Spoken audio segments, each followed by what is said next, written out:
Sisters are pretty awesome. I have two sisters. But one of my sisters lives with me, so I get to keep her for so she wants to start being friends.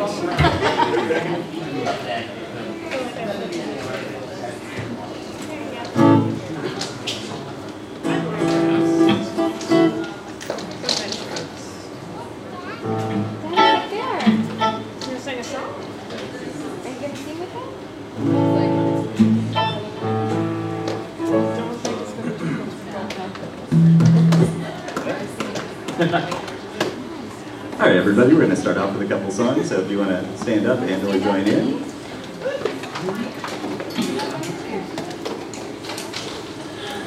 1, 2, 3, 4.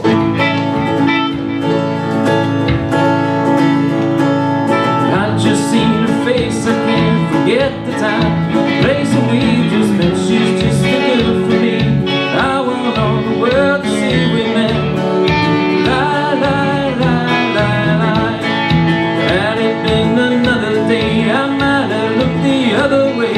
I have never been aware, as it is, I dream of her tonight. Lie, lie, lie, lie, lie. Falling, yes I am falling, and she keeps calling me back again.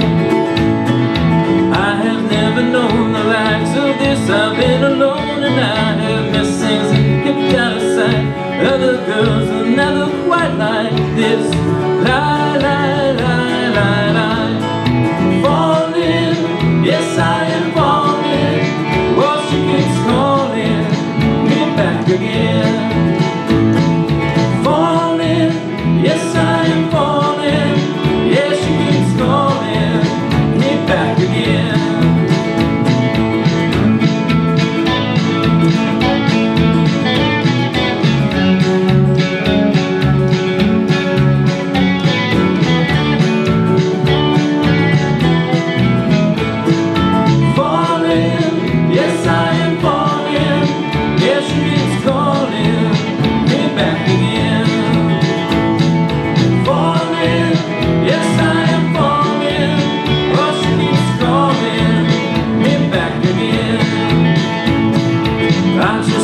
Face, I can't forget the time, place where we just met, she's just too good for me. I want all the world to see we met. Lie, lie, lie, lie, lie. Falling, yes I am falling. Yes, she keeps calling me back again. Falling, yes I am falling. Yes, she keeps calling me back again.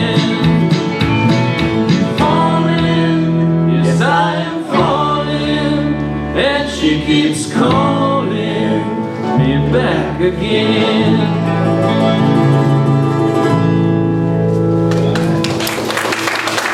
We got one more, so you can stay up for a sec.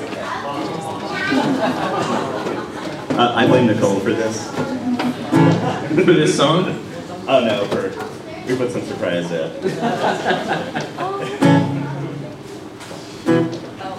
Are we really singing? I also blame Nicole for this song. I feel like we all need shots. 1, 2, 3, 4.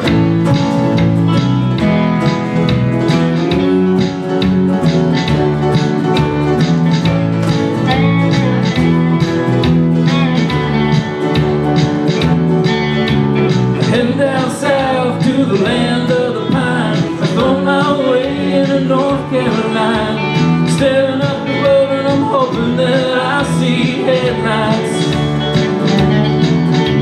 I made it down the road in 17 hours, picking me up a cab double flowers. So I'm hoping for Raleigh, I can see my baby tonight. Oh, rock me, mama, like a wagon wheel. Rock me, mama, any way you feel. Hey,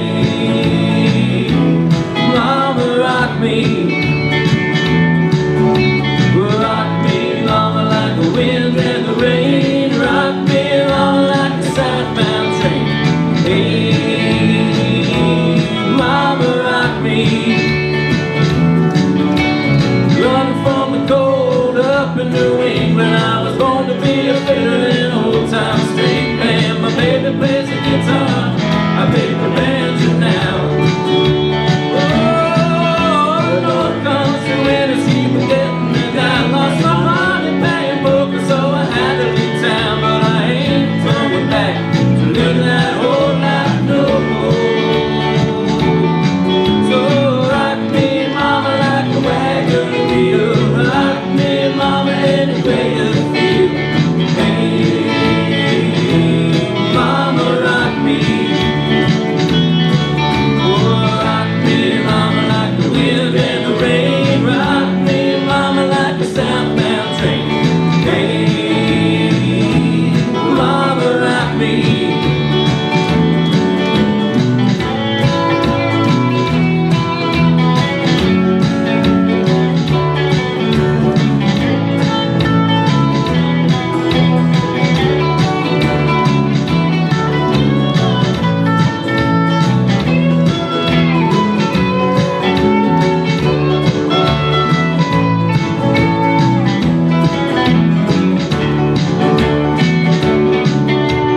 Walking to the south, out of Roanoke, caught a trucker out of Philly, had a nice long smoke. But he's heading west from the Cumberland Gap to Johnson City, Tennessee. And I gotta get a move on before the sun. I hear my baby calling my name, and I know that she's the only one. And if I die in Raleigh, at least I will die free. Oh, rock me, mama, like a wagon wheel. Rock me, mama, any way you feel. Hey, mama, rock me. Oh, rock me, mama, like the wind and the rain. Rock me, mama, like a southbound train. Hey, mama, rock me. Hey, mama, rock me. Great job, yeah.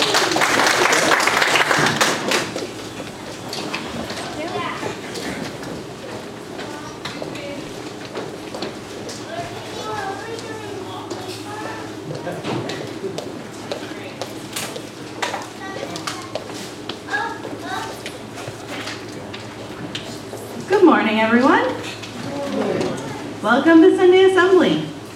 Sunday Assembly is a secular congregation that celebrates life. We are born from nothing and we go to nothing. Let's enjoy the time in between together. Sunday Assembly has no doctrine. We have no set texts, so we can make use of wisdom from all sources. We have no deity. We don't do supernatural, but we won't tell you you're wrong if you do. Sunday Assembly is radically inclusive. Everyone is welcome, regardless of your beliefs. This is a place of love that is open and accepting. We won't tell you how to live, but we will try to help you to live as well as you can. Our motto is very simple. Live better, help often, and wonder more. Our vision is to help everyone live life as fully as possible. We're building a community of people in the Triangle who are interested in celebrating the wonder of life and making the most of the one life we know we have. We have a big assembly like this one the second Sunday of every month, and we have smaller events throughout the month so we can continue to build some community between assemblies. Sunday Assembly is a global movement with chapters all over the world. This is the mission statement of our chapter of Sunday Assembly. We are a diverse congregation that affirms and embraces our varied beliefs with acceptance and inclusion. We gather to celebrate our shared human existence and to cultivate a sense of wonder and discovery. We seek to exalt learning, propose joy, and promote fun. We want to inspire, share with, and support our members, visitors, and community. So we're going to start things off today with a fun icebreaker. So for this icebreaker, we're calling it Me Too. Take a look around the room and find one or two people who you don't know or who you haven't talked to much before. And then as a pair or a trio, find 2 or 3 things that all of you have in common. Then once everyone's done that, find another group and find something all of you have in common. And we're going to go like that for about 5 to 7 minutes, and maybe at the end we'll have some pretty big groups of people with lots of things in common. This is also a good time if you have a Life Happens. Life Happens is something we do every month where we share news, both great things that we want to celebrate together and not so great things maybe we want to help each other through. There's cards at the side table and pens, and you can be anonymous or not, it's up to you. So this would be a good time to do that as well, all right? So find some folks.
Where is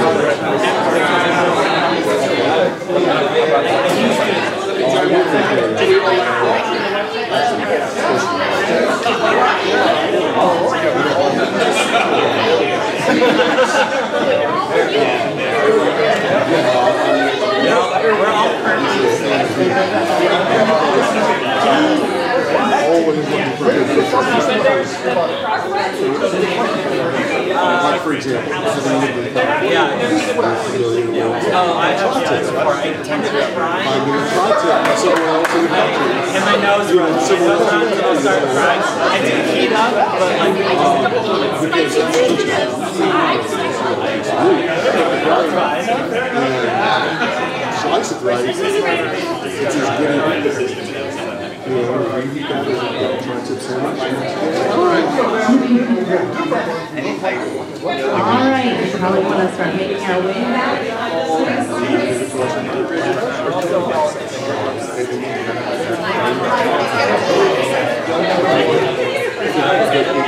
Are you like chaplains on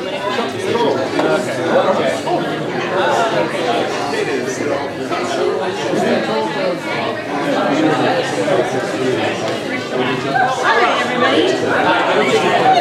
Thanks for we love our icebreaker. I'm sorry I keep looking back.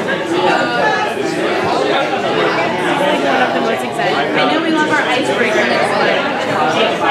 I know. I'll be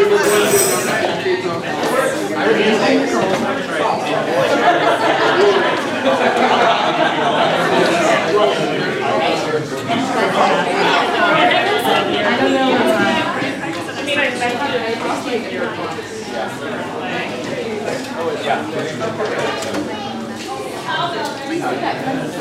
I don't know if anybody found some really interesting or obscure things that you had in common. Devin and I have both downloaded Pokemon Go this weekend. But yeah, that's a good icebreaker. All right, we have another fun Basset Hound picture. Do you want to miss that one? yeah. All right. Pokemon. It's called Pokemon. We're doing things a little bit differently this month because our speaker is pretty interactive, so he's going to go a little bit longer. But I am so excited to introduce our speaker today, and not just because he is one of my oldest and dearest friends. I often say he's my brother from another mother. John is a professor of English, a published author, a poet, a husband, and a father. He's going to speak a little longer than our speakers usually do so that we can experience a particularly interactive and thoughtful exploration of poems, poetry, and the poet in us all. So please welcome John Wells.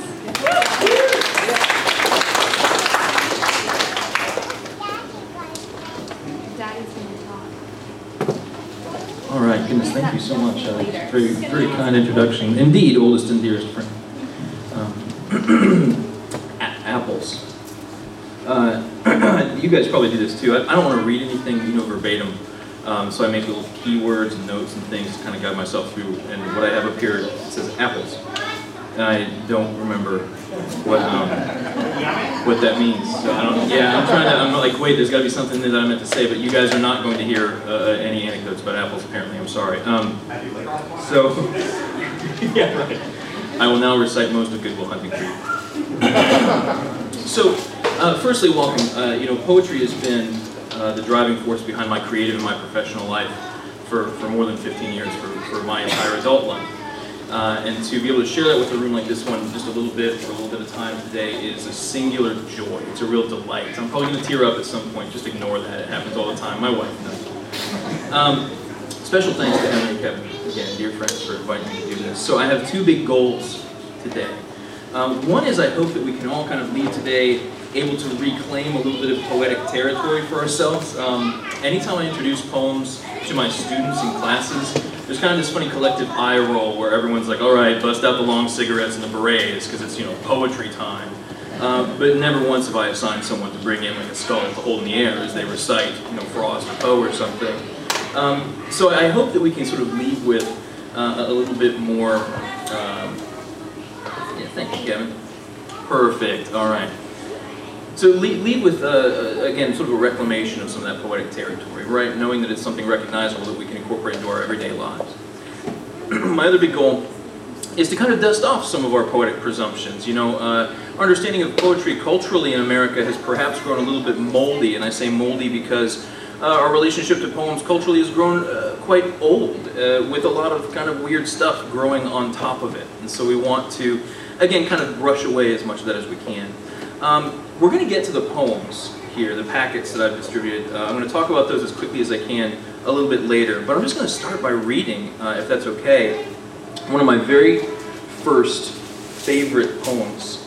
It's called Hook. It's the first full poem on a page here in this packet. It's by a guy named James Wright. He's from Ohio. I'm from Ohio. His initials are JW. My initials are JW. And so ever since I was about 15 or 16 years old, I felt sort of a kinship with James Wright. And again, as a teenager, there was something about this poem that I really adored, that really renovated for me what I felt like a poem could be. In a little while, I'm going to ask you all a couple of questions about this poem. I'm going to ask you two things. One, this poem asks a question. What is the question? And the second thing I'm going to ask is, what's the answer to the question that the poem asks? As far as reading poems, I get this question a lot from my students. How do you read a poem? Can't a poem mean like anything to anyone? Which we don't have, we would be here for days if I explained why that's not the case, right?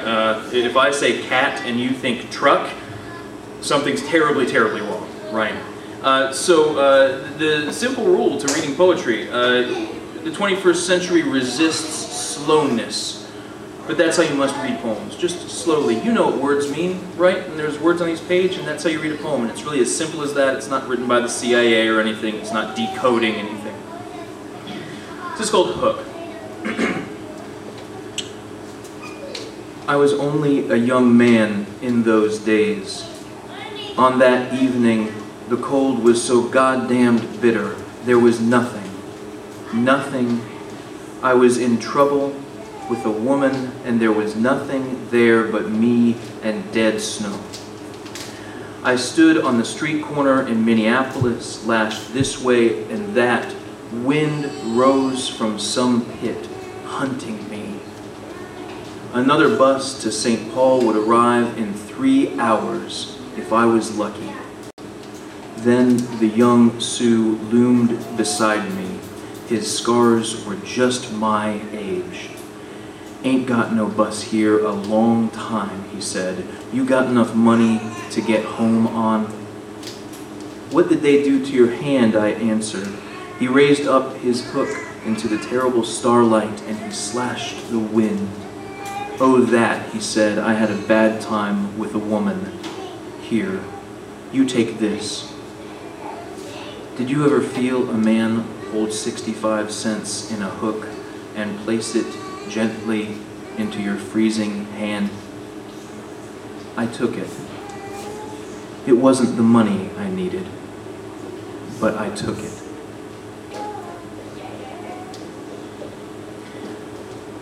Now I want to return to that poem here in a little bit. I think it's always a good thing to, hey buddy. Good thing to let poems kind of sit, you know, for a minute. I think that's one of the funny things. Again, I won't go on and on about Twitter and bumper stickers, but it's one of the funny things we do in the 21st century. We react, right? So we'll just let Hook rest here for a minute. We'll come back to it in a minute. I wanted to address what I call sort of a gentle deconstruction of some of our poetic presumptions. And again, I don't have forever, so I'll try to sort of speed this up a little bit. But basically, I find myself as a poet, as a teacher especially, in surprisingly vehement debates about the nature of poetry itself. And I find myself in these debates, like, more than frequently. Typically, these debates are sparked because I've offered that Kendrick Lamar is not a poet, which he isn't.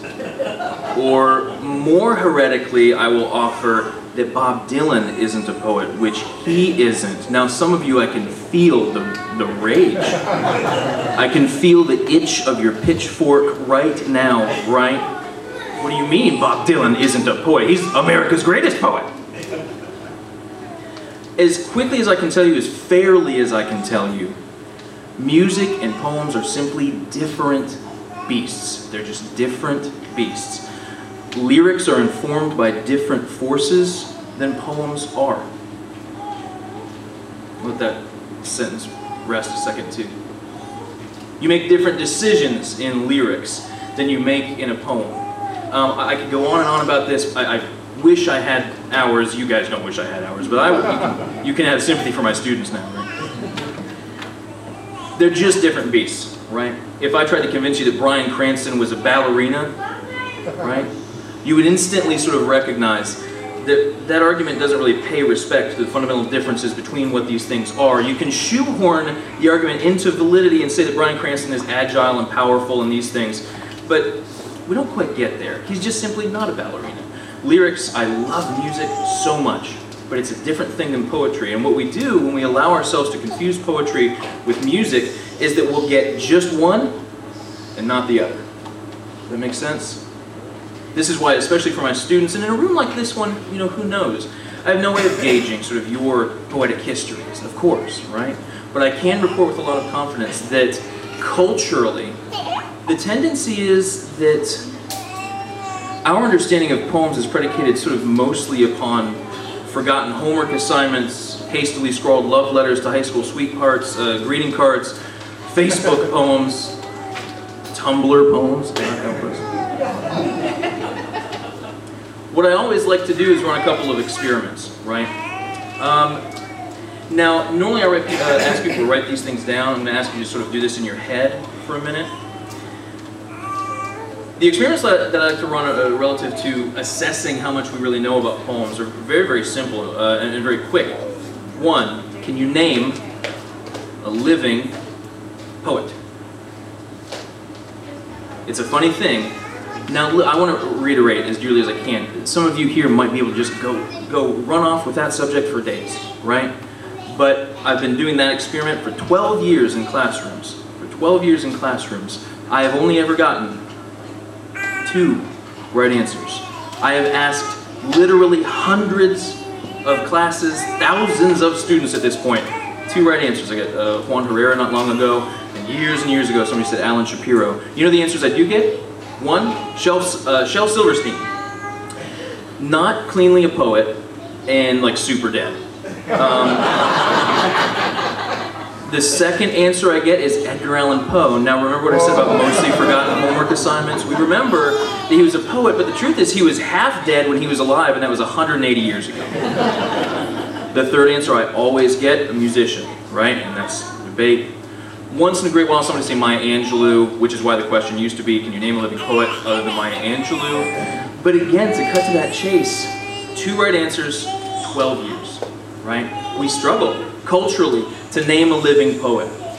Another fun way to run the experiment, play Family Feud with yourself, but you're the only person surveyed and you know all the answers.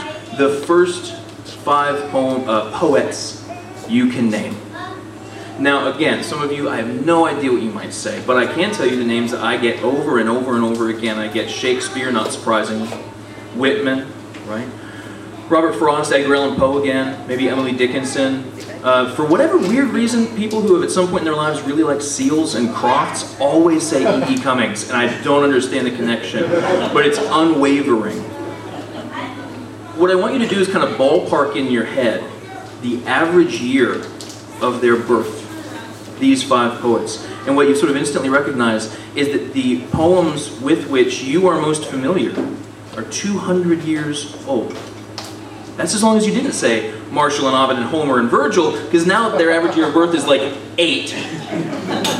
And you've missed out on 2,000 years of poetical history. Now, why does that matter, right? Like, why does it matter if you can't name new folks, if you can only name poets that were writing a couple hundred years ago? I mean, after all, these are good, right? Nobody's going to say that Whitman's a bad poet. Good Lord, I'd have to turn in my poetry card, and my old professors would come and, torture me or something. But what I would like us to do is apply the same rules to other things that we really love in our lives. That is, imagine if the same held true for film. If someone asked you, what's your favorite movie? And you said, well, I like Metropolis, and I like The Gold Rush. Well, listen, Metropolis, way ahead of its time. It's a great film, right? The Gold Rush is hilarious. Chaplin eats a shoe. But a lot's happened in the century since those films were made, right? I mean, my goodness, the extended edition of Lord of the Rings alone, Harry Potter, Karate Kid, Rocky 1, 2, 3, and 4, not 5, but 6. The fact of the matter is, honestly, I would put my next paycheck on, and I'm a teacher, so that's like 68 cents to every person in the room. I would put my next paycheck, that's a mean laughter, that was mean laughter. I would put my next paycheck on everyone in this room, if we're being really honest with themselves. Your favorite movie is made in the past 40 years. I bet there are a couple exceptions, right? For sure, but the vast majority of us, the movies we love, that we like, you know, adore, that we watch again and again, they have changed us in some way, they've affected us in some way. I bet they're newer than Metropolis. Imagine if the same were true for music. I think I heard a group talking about the Beatles, right? Everybody loves the Beatles. Imagine if somebody came up to you and said, the Beatles, and you said, never heard of them, but Brahms. Well, listen, yeah, Brahms, Beethoven, Bach the Bees, all geniuses, right? We don't need to validate what they are to music. It's just, if I'm being like really honest with you all, I want to be smart. I want to be a fancy pants. I don't really like classical music. I mean, listen, of course I like classical music. Just not in relation, not in comparison to how much I like a lot of the other stuff I listen to, if I'm being really honest. I listen to maybe a half hour of classical music every month or 2 months. Not a lot, right? And even then, to be honest, I listen to Debussy and Grieg, essentially the Kesha and Katy Perry of classical music. What would I be missing if I couldn't name living poets? What would I be, or I'm sorry, living musicians? What would I be missing if the musicians I could name were all 200 years old? The bottom line is, I would think that music wasn't really for me. I wouldn't love music the way that I love music now, with the folks who have made music in the past 50 or 60 years. This kind of brings me back to the debates that I was talking about earlier then, right? Because the thing is, many of you may not have struggled at all with our experiments, naming living poets, or the 5 poets that you can name, right? But my students do struggle with that. And so why is it that we end up in that debate about Kendrick Lamar, right? Why is it, if we can't name a living poet, that I get yelled at about who is and isn't a poet? Now this is where I think this conversation actually takes kind of a softer, kind of a lovelier turn.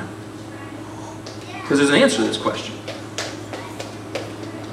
See, tens of thousands of years ago, mankind drew pictures with like charcoal and things on cave walls. Why would we do that? What's the sense in that? What I believe is that it is intrinsic to the human phenomenon to kind of resist what time does to our experiences. Once they're lived, they're gone. And we don't have a whole lot of mechanisms by which we may preserve them. Does that make sense? It does kind of, right? In this way, poems aren't really like music all that much at all. Poems are like photographs, right? We have this impulse to keep the moments of our lives, to revisit the moments of our lives, to even, in some ways, renovate those moments. And I can prove it because everybody in this room has 964 pictures on your telephone. Used to. Good for you, unplug. We don't need those moments. What a photograph means to be for the exterior human world, a poem is for the interior human world. You can't take a picture of your thoughts and your feelings and your emotions, right? I mean, sure, probably medical science can do some synapse, whatever, mapping. But be honest, you can't take a picture of those emotions that that you experience, the memories that you have, right? And this is what a poem means to be, is an effort to chronicle the human phenomenon. Sometimes it's abstract, sometimes it's concrete, sometimes it's a linear narrative, and sometimes it's a mess. Pretty much just living, right? What humanity feels like to live. And like I'll repeat, we don't have a whole bunch of mechanisms for keeping those things, for experimenting with the human condition within the safety of a page. And so again, this is what poetry allows us. Why do people debate me about what poetry is? Because somewhere, I mean deep down there, and maybe we lost it when we were like 9 years old for some weird reason, but we realized that poetry is a place where we might discover our own lives, might understand humanity, owing to the fact that poetry serves as that kind of warehouse for human experience through the one mechanism, the most reliable mechanism we have to communicate with one another, language itself, right? We have a lot of mechanisms to communicate. The language is the best, right? Language is the most reliable, we put it that way. There's a lot more to say. I didn't time myself. How am I doing? Yellow? Green? All right, so where we go from here is simply back to the page, right? What we have to understand is that, again, poetry is just an attempt to chronicle that stuff that goes on inside of us and try to get it in some authentic way, right? In some way that means something to us and to other people, right? It brings me back to what I was saying about Hook. So I want to go back to that poem, and here's where I want some more collaboration from you all, if that's okay to ask. It's been my belief it's been my belief since I read this poem that poems could be like good music or good food, a little part of just about every day, right? James Wright asks a question in Hook. And what's weird is, if you just trust the language, if you slow down, if we don't try to make this thing about, I don't know, like death, or it's an allegory for the monarchy, or something, you know, just trust the language and trust yourself, and you'll intuit the question that the poem asks. I'll put it to you. What is the question that Hook asks, and in what line is it? Yes, it's Amy, yeah? Hi, Amy. What does he need? Yeah, can I speak up? Is it okay if I get up here? Can everybody hear me if I'm here? Is that okay? I'm sorry, because I had a hard time hearing Amy, so I want to come up away from the mic. Exactly. And can you repeat that for me again? What does he need? Exactly. It wasn't the money I needed. So what's he need? Empathy? Oh! Yeah!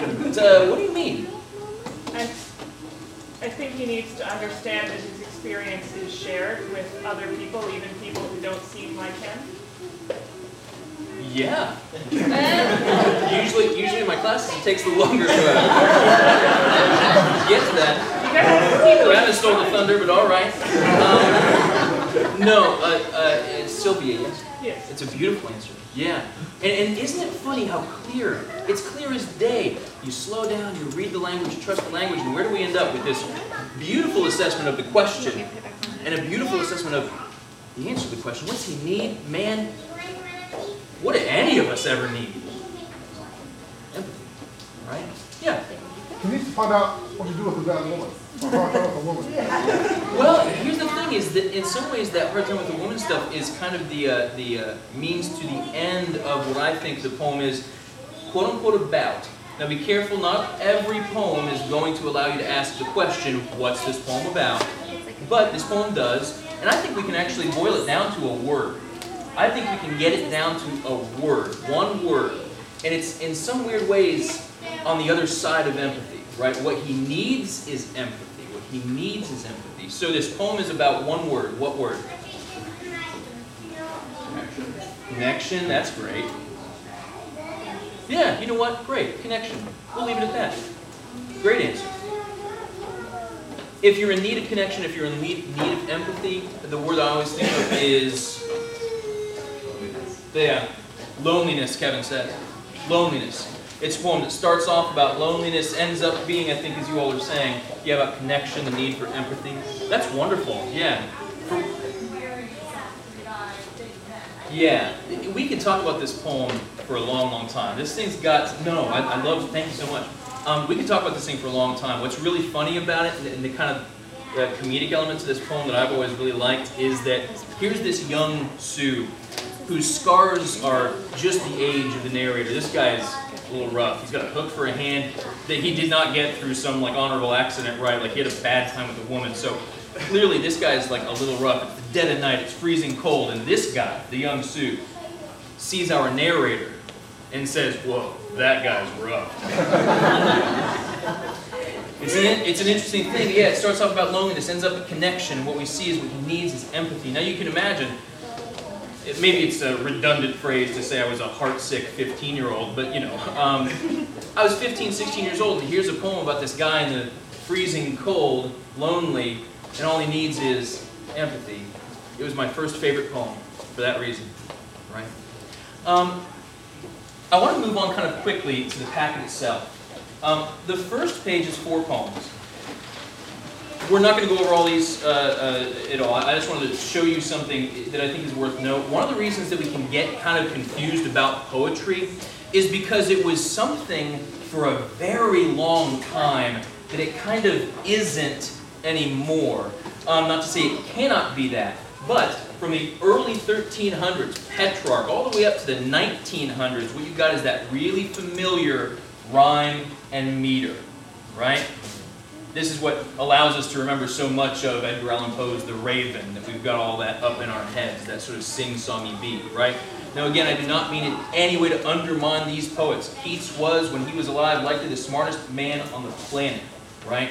These are wonderful poems, wonderful poets, but you can see there are these similarities that last for about 700 years.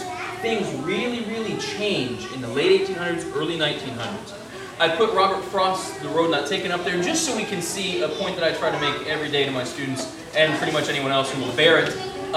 The most famous poem in American English is a poem called The Road Less Traveled. The problem being that poem doesn't exist. This is that poem. You guys have heard it, the Blaze Your Own Trail poem. I took the road less traveled and it was a success. Well, if you read the poem, which we won't, you see the paths are equal and the same. And somehow we translated that into different. Remember what I was saying a little bit ago about the velocity of our culture. I want us to turn to a poem called Never Ending Birds. Now, let's see. Never Ending Birds is by David Baker, one of my very favorite poets. This is another poem where all you have to do is trust the language. Would someone like to read this? Yeah, please. You could stand up for me maybe and just read it nice and loud. We are almost at, we've got about 5 minutes left. So we'll kind of scoot through this pretty quickly. Never-ending birds. That's us pointing to the clouds. Those are clouds of birds. Now we see one whole cloud of birds. There we are, pointing out the car windows. October. Gray, blue, white, oleo of birds. Never-ending birds. You called the first time. Years we say it. The 3 of us. Any 2 of us. One of those just endearments. Act clarities. Kiss on lips of hope. I have another house. Now you have 2. That's us pointing with our indelible worlds into the faraway, the two-born blue, white, unfeathering cloud of another year. Another sheet of their never-ending. There's your mother wetting back your wild pearl. I'm your father. That's us 3 pointing up. Dear girl. They will not. It's we who do. And. Beautiful, Kate. Thank you so much. Wonderfully read. So again, because we're quickly running out of time and the temperature outside is going up like a degree per minute, so I know I can't go over. This is another poem. Not every poem is going to be able to answer that question, what's the poem about, right? But this one does. Does anybody see it? What is this poem about? And what line tells us? we tend to do this. We tend to kind of find mortality in poems. And the reason is because for 700 years, poetry was about love, death, and rocks. We're programmed by Keats and programmed by Petrarch to find death in poems. There's one word that might be mortality here. The word is what? And. Yeah, we've got one word that says mortality here. I don't know that that's enough. It's a wonderful catch. It really is. But I don't know that's enough in the face of everything else the poem is saying to tell us what is going on here. I saw Dan back and then Devin. It seems like it's about divorce. Ha! Where are you getting that? I have another house. What did you say? Divorce. It says it's about divorce. Isn't that a crushing line? I have another house. Now you have two. Think about the importance of the word there in the first phrase of that line. I have another house. It's a simple word, but what's another mean? Different, separate, another house. Now you have two. The word is now. Now there is change. Now that I have another house, you have two. It's a heck of a poem. It's a sad poem. Makes me sad. Divorce kind of sucks. It doesn't have to, of course, right? It doesn't have to. But without peeling away the layers of this poem, this is just very simply, it's a letter. It's a love letter, right? The father to his daughter explaining divorce, which sucks. It's they who do, right? I'm sorry, it's we who do. And there in the ending, what he's saying is what many parents probably had to say to their children in a situation of divorce. Our memories, they last forever. And we don't, as a family. Devin, I'm sorry, I probably stole your thunder there, buddy. I'm sorry. I was going to say age, so I was way off. Well, you know, it's a fun thing to just read the poems and participate with them, right? It takes a lot of guts to, you know, because the simple thing to do is, and believe me, I've seen it, put your head down, go to sleep, or get on your phone and play Candy Crush. Yeah, exactly. Yeah. Oh, I'm going to have a fit with that this fall. I know I am. But you know, just to read and to care about it, I know we're just about out of time. I would love to do Q&A, which we don't have time for. If anyone's interested in asking me some questions or anything, of course, I'd be delighted to speak with anyone who is interested after the rest of the assembly. The one thing I'll say is this, without having another half hour to talk about all of this. For one thing, thank you. I get excited about this material, and I don't take your time for granted. It's fun to talk about this stuff. And I hate to get too kind of mawkish or cheesy or sentimental, but the fact is, man, this week sucked. You know? And God, you show up on a Sunday morning, you just sit around in a room and read a poem for a half hour. What better thing to do than that? What better way to spend a few minutes all together reading some poems, right? It doesn't have to be about the performance of it. We don't need bongo drums while we're reading this stuff. You spend a few quiet moments thinking about what's going on here. Anyway, hey, out of time, I know. I haven't seen the red card yet, but I'm guessing that's just because you're being polite. Thank you guys so much. I really appreciate your time. Thank you.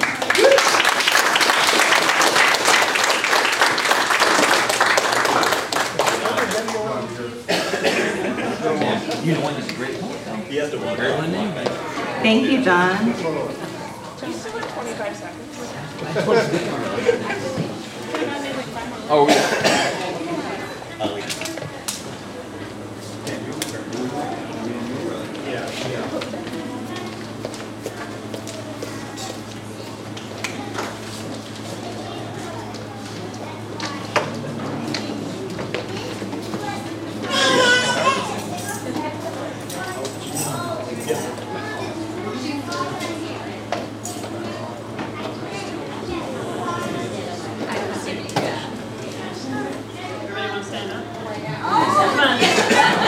I was waiting for him to go. Well, you know.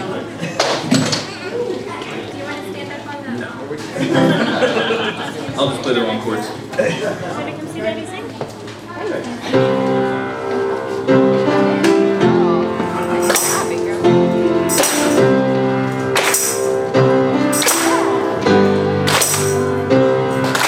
Sometimes in our lives, we all have pain. all have sorrow, but if we are wise, we know that there's always tomorrow. Lean on me when you're not strong, and I'll be your friend. I'll help you carry on. Oh, it won't be long till I'm gonna need somebody to lean on. Please swallow your pride if I have things you need to borrow, for no one can fill those of your needs that you don't let show. So just call on me, brother, when you need a hand. We all need somebody to lean on. I just might have a problem that you understand. We all need somebody to lean on. Lean on me when you're not strong. I'll be your friend. I'll help you carry on. For it won't be long till I'm gonna need somebody to lean on. So just call on me, brother, when you need a hand. We all need somebody to lean on. I just might have a problem that you'd understand. We all need somebody to lean on. If there is a load you have to bear that you can't carry, I'm right up the road. I'll share the load if you just call me. Well, just call me. Need a friend. Call me. If you ever need a friend. Call me. If you need a friend. Call me. Call me anytime. Call me. If you need a friend. Call me. If you ever need a Call me. Call me.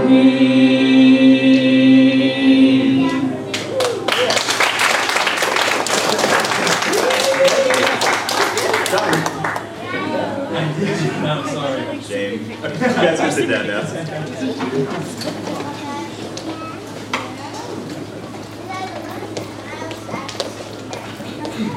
Okay, so after a slow song, we like to just kind of have a minute or two to have a quiet moment of reflection and just kind of sit here in silence with each other. So I'm going to ask y'all to take, I'm going to ask everyone to take a few deep breaths, just in and out. And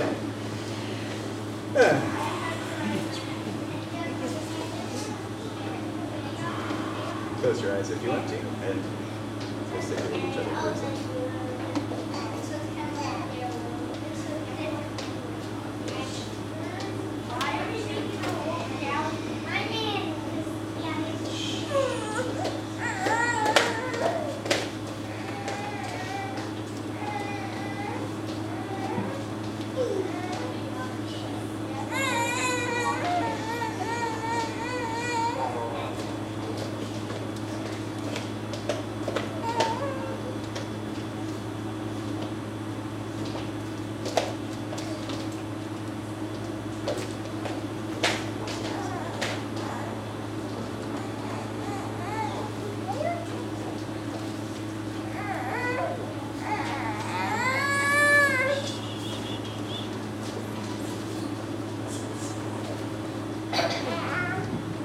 I'm going to do the Life Happens portion of our day today.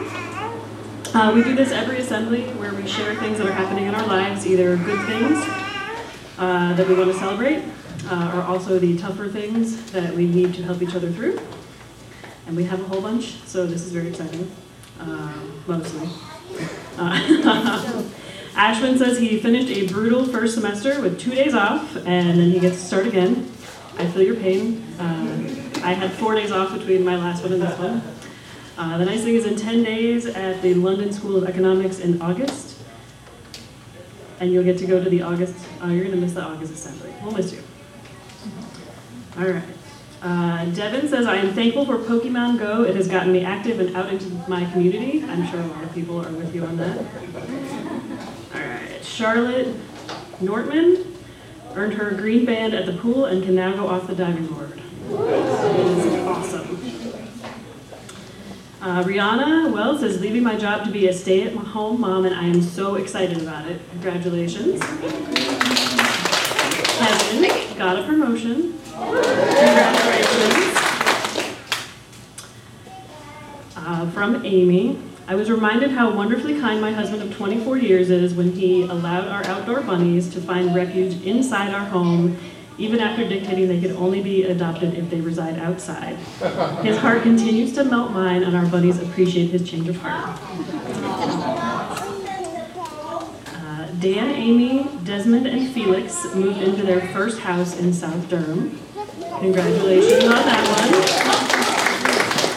And from Sarah, who is in the back with all of our kids right now doing crafty things, she got her job as a middle school librarian. So congratulations to Sarah. Thank you.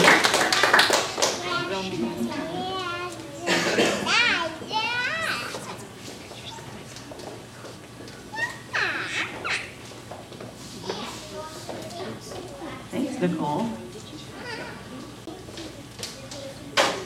A lot of exciting stuff going on in the community. Thanks everybody for making life happen so awesome. All right, so on June 25th, we had our second service project at the North Carolina Diaper Bank. And with the assistance of a few friends from the Ethical Humanist Society of the Triangle, we were able to package enough diapers to cover 13,450 bottoms. That is twice our previous record. So you can see there some of the giant pallet of diapers. We had 1.5. 1.5 of those pallets of diapers. So awesome. We'll set another one of those up. The diaper bank's great. They're easy to work with, and it's all ages. So that's fantastic. So our next service project is Saturday, July 23rd. This is at the North Carolina Food Bank in Durham. So this is an event for adults and kids 5 and up. We had rescheduled this event from February when we got snowed and iced out. These family days at the food bank are in really high demand. They fill up 6 to 9 months ahead, and you can't have more than one scheduled. So we have 9 spots left. I would really like for this to be full. Otherwise, the food bank's not going to give us a big slot in the winter when I know it'll be a lot more. We'll have a lot more folks. So if anyone is interested in the food bank, it'll be a great day. It's a good time. You never know what you're going to be doing. We've sorted potatoes. I assume with the kids, we'll be doing more things like sorting potatoes, bagging rice, things like that. And it's great, and you know, they make it clear that your help is really needed. So, food bank. Do that at the table? What's that? Can you sign up at the table? Can you sign up today? Yeah, and so the sign up is on Meetup, but if you talk to me, I can make that happen. Absolutely. So please, come talk to me. We can make it work. We have another service project that is going on right now at the back of the room. The kids have been using the supplies that you donated over the last 2 months, plus some that were purchased with the money that you've donated to Sunday Assembly. And they've been making care packages for people who are homeless. So on your way out today, please feel free to take a couple of those if you'd like to give them out in your community. Or the rest of them we will take to the Interfaith Council Food Bank, and they will give them out to folks there. So thank you so much for your donations. It looks like a pretty big pile on that back table. So be sure to check it out on your way out. So we have a kids board game event. There it is. This is the first time we've done this. Really exciting. Kids board game event next Sunday at the Chapel Hill Library. This is our first all ages game day. So please bring your young ones and any games you'd like to play. I know Dan Blanchard is bringing a lot of really fun kid games. It's been really awesome, so definitely check that out. So we would love to hear your ideas for other events, other service projects. We're currently looking and planning for August and September. I know that's a hard time when folks are going back to school and kids are going back to school.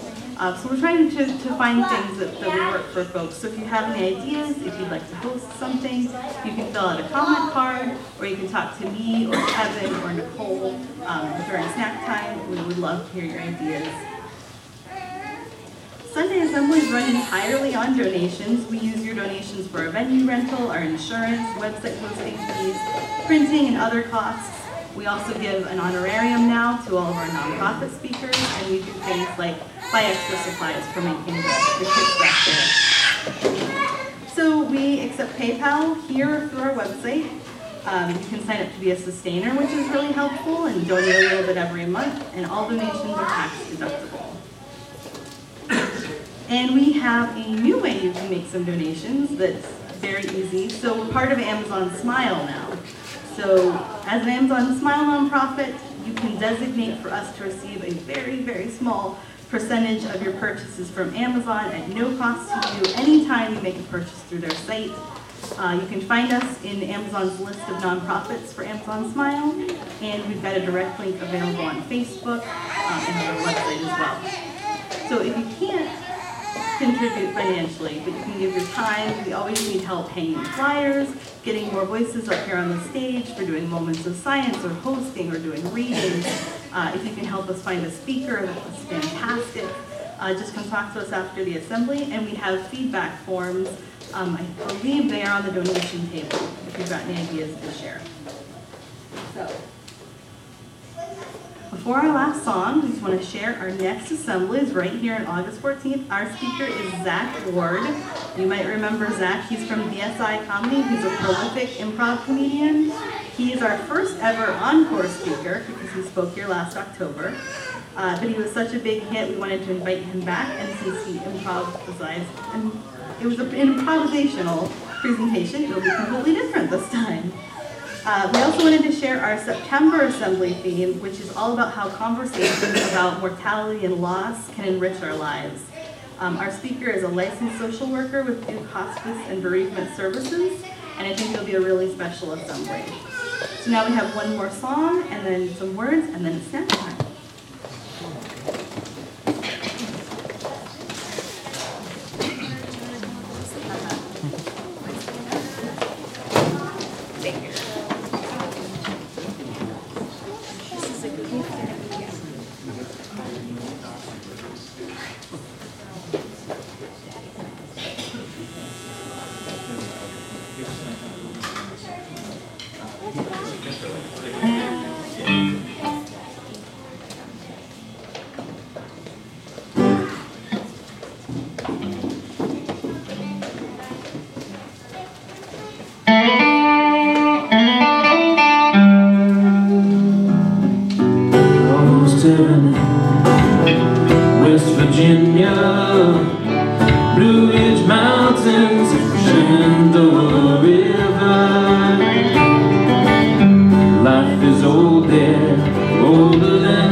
Good job, guys. You can sit down.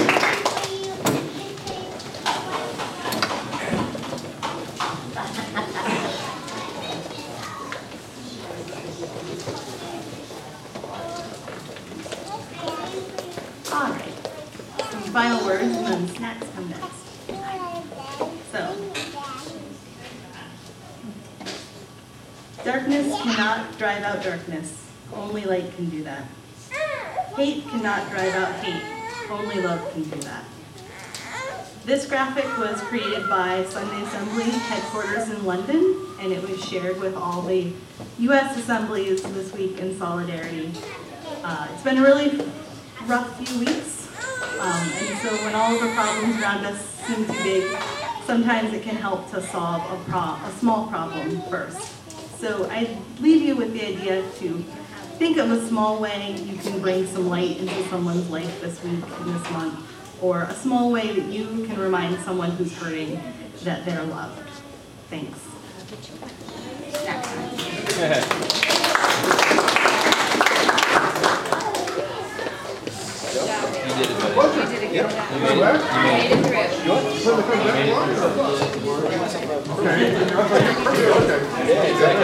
This is only my second time because I missed June because I was I really liked your singing voice. It was that's the one thing I noticed the most. Thank you, I appreciate that, man. Thank you for offering some guidance on that poem, man. That's great. I used to love writing poetry. I've kind of fallen out with the age of technology. Yeah. That's not uncommon, man. I do like writing the occasional poem. Like I don't have them with me, but maybe next week if you